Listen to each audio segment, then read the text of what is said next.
우리는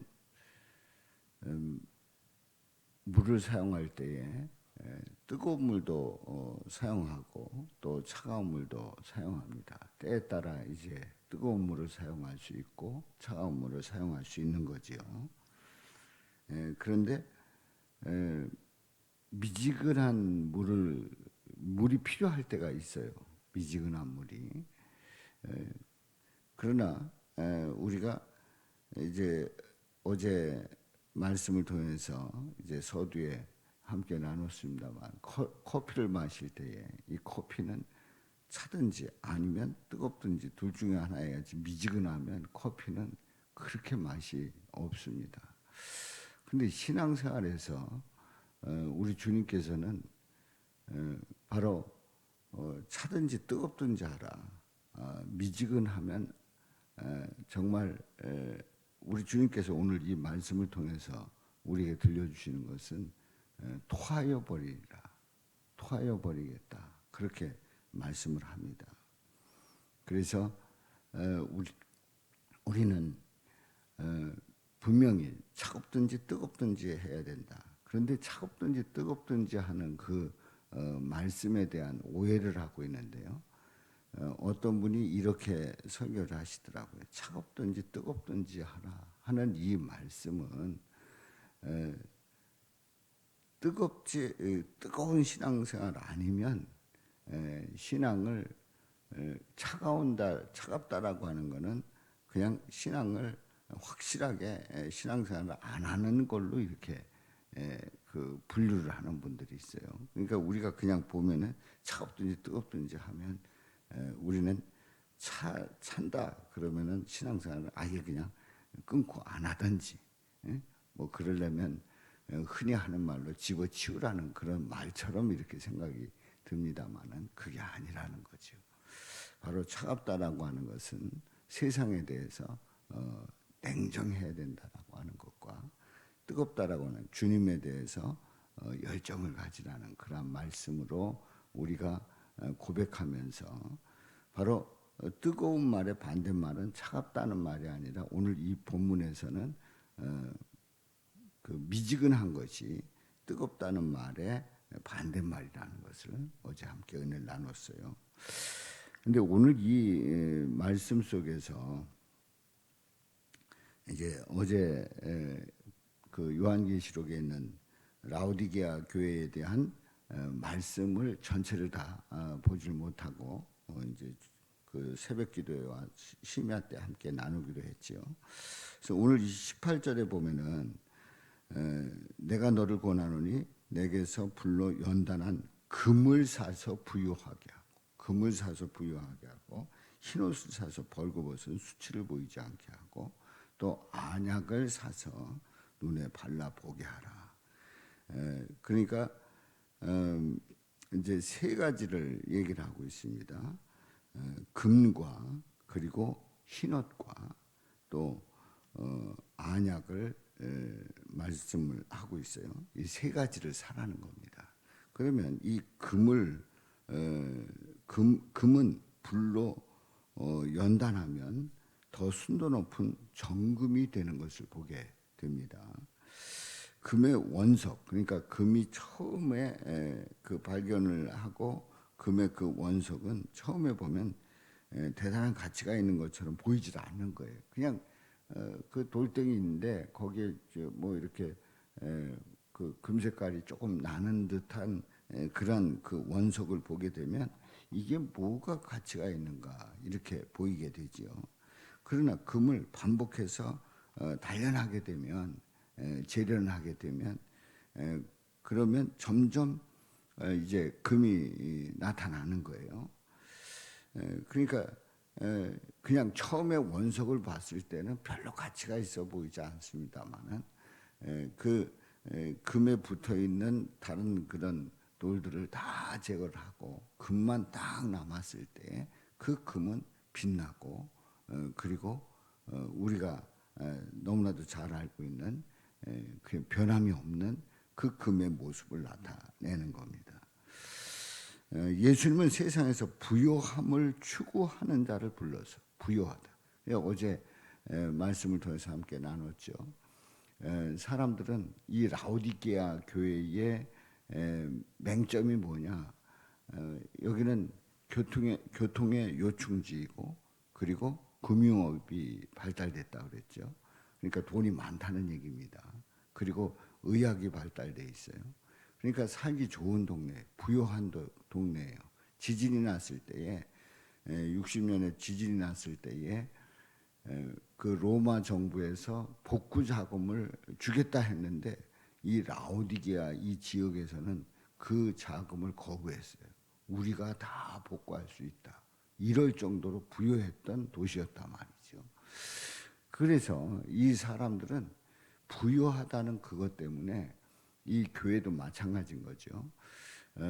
부유하다는 거기 때문에 부유하다는 그 생각을 가지고 나는 부자다, 나는 부유한 자다. 그리고 부족함이 없다. 뭐 다 가지고 있으니까, 다 가지고 있으니까 뭐가 아쉬워요. 그리고 뭐가 간절해요. 뭐가 그렇게 기도가 되겠어요. 뭐가 그렇게 아쉬운 말을 누구에게 하겠어요. 심지어는 로마 정부한테도 우리 돈 안 받겠다. 지원금 안 받겠다. 그냥 우리가 복구하겠다. 이 정도였단 말이죠. 근데 믿음 생활하는 하나님의 자녀들이 굉장히 여유가 있다 보니까 간절함이 없는 거예요. 그야말로 주님에 대한 그런 애절함이 없는 거예요. 예수님 없어도 하나님 안 믿어도 얼마든지 살 수 있다고 생각한 것이 바로 라오디게아 교인들의 생각이란 말이죠. 그런데 우리 예수님은 금을 불로 연단한 금을 사서 부유하게, 연단한 금을 사서 부유하게 하라. 그렇게 너희들이 말하는 너희가 부자라고 얘기를 하는데 너희들은 알고 보면 가난한 자다. 하나님의 그 섭리를 그리고 하나님께서 창조한 그 세계를 확실하게 믿지 않는 자들은 실제로는 가난한 자다. 앞에서 말씀을 하고 있단 말이죠. 자, 그래서 예수님은 세상에서 부유함을 추구하는 자를 불러서 불같이 징계하면서 연단이 돼서 정말 정금같이 나오리라 하는 그 고백처럼 믿음으로 정금같이 나오는 그런 라오디게아 교회가 되기를 바라고 있죠. 그리고 흰옷 여기 보면 흰옷을 사서 입어 벌거벗은 수치를 보이지 않게 하라. 여기서 흰옷은 깨끗하고 흠이 없고 또 모든 수치를 가려주는 역할을 합니다. 그러니까 우리가 옷을 입으면 수치를 가려주지 않습니까? 예수님은 죄악의 수치, 교만의 수치, 어리석음의 수치를 모두 다 가려줍니다. 모두 다 가려주는 거예요. 흰옷은 어디에서 무엇을 지불하고 살 수 있어요? 흰옷은 흰옷을 사라고 했는데 어디서 뭘 지불해서 그 흰옷을 사서 입을 수 있습니까?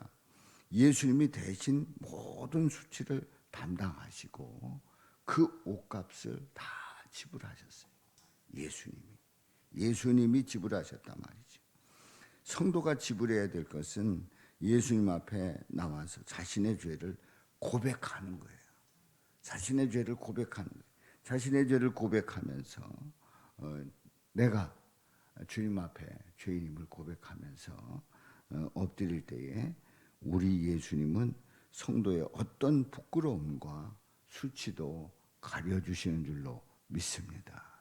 그것이 바로 흰옷을 사서 입으라는 얘기죠. 또 거기 뒤에 보면은 하반절에 보면은 안약을 사서 눈에 발라 보게 하라. 안약을 사라. 바로 라오디게아 그 지역은 그 의학이 발달되어 있다고 하는데 특별히 그 안약이 아주 뛰어난 그런 안약이고 효과가 컸다고 합니다. 이 안약은 눈 주변에 바르거나 넣게 됩니다. 근데 여기서의 안약은 예수님이라는 안약이에요. 예수님이라고 하는 안약. 세상에 물든 성도의 잘못된 눈을 치료해 주십니다. 그래서 성도가 회개하면 예수님은 그러한 자들의 영적인 맹인 상태를 고쳐주시는 거죠. 자, 우리가 본다 했을 때에 우리의 눈으로 지금 이 예배당을 다 보고 있어요. 다 보고 있어요. 예배당을 보고 있어요. 우리 밖에 나가면 길을 보고 있고, 그리고 하늘을 쳐다볼 수 있고, 또 낮에 활동하면서 다 봅니다. 그런데 우리는 우리가 보는 이것이 전부가 아니라는 걸 알고 있습니다. 다시 해서 육적인 그러한 세계 속에서 육적인 눈으로 보는 세계가 있지만은 영적인 세계가 있단 말이에요. 영적인 그 눈으로 영적 세계를 봐야 한다는 거죠. 그러니까 우리가 본다 그러면 육적인 눈만 아니라 영적인 눈이 있다는 거죠. 바로 안약을 사서 발라 보게 하라고 하는 것은 바로 예수님의 그 안약을 넣어서 영적인 눈을 밝히 떠라, 영적인 눈을 봐야 된다, 영적인 눈으로 봐야 된다 하는 것을 말씀하고 있습니다. 예수님은 성도가 세상을 좋아하고 바라보는 행동을 멈추고 오직 예수님께만 주목하도록 만들어 주시는 거죠. 그러니까 라오디게아 교회가 차든지 뜨겁든지 하라는 그 말씀.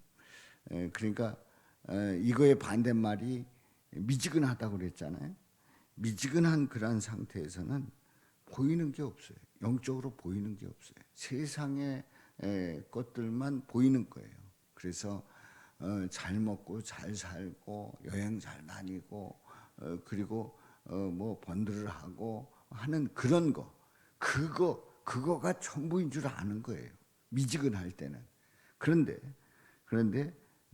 깨어서 차든지 뜨겁든지 할 때에 세상에 대해서 진리가 아닌 것은 냉정하게 대하고, 그리고 예수님에 대해서는 뜨거운 열정을 가질 때는 영적인 눈이 띄어져야 그런 고백을 할 수 있고 그런 열심을 낼 수 있단 말이죠. 그렇습니다. 그래서 예수님께만 주목하게 하시는 줄로 믿습니다. 이것은 인간의 힘이 아닙니다. 오직 말씀하신 그대로 이루시고 성취하시는 예수님의 능력이죠.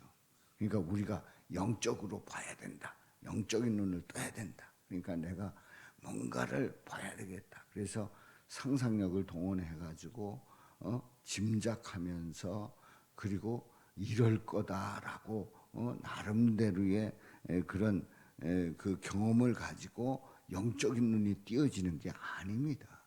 바로 영적인 눈은 예수님을 고백할 때, 예수님 안에 있을 때, 예수님이 내 안에 있을 때, 그리고 예수님 앞에 내가 죄인임을 고백할 때, 그때에 영적인 눈이 띄어지고 보게 되는 거죠. 그래서 영적으로 다 그 눈이 띄어지고 보기 시작할 때에 정말 나의 모습을 정확하게 볼 수 있는 거예요. 근데 영적인 눈이 어두워지면 나는 절대로 보이지 않아요. 나의 추한 모습, 죄악된 모습, 고집스러운 모습, 그리고 주님에 대해서는 미적지근하고 세상에 대해서는 뜨거운 그런 모습들이 영적인 눈이 띄게 되면 환히 보인단 말이죠. 오늘도 주님 앞에 나온 저와 여러분 모두가 이제 세 가지를 사는 거예요. 금을 사고 흰옷을 사고 그리고 안약을 사는 거예요. 다시 해서 예수님 앞에 나오고 예수님 앞에 내가 죄인임을 고백하며 나갈 때에 그야말로 연단한 금, 흰옷 그리고 안약을 사서 영적인 눈이 열려서 우리 주님 앞에 온전히 서고, 그리고 주님을 뜨겁게 사랑할 수 있기를 주님의 이름으로 축원합니다. 자, 우리 18절 말씀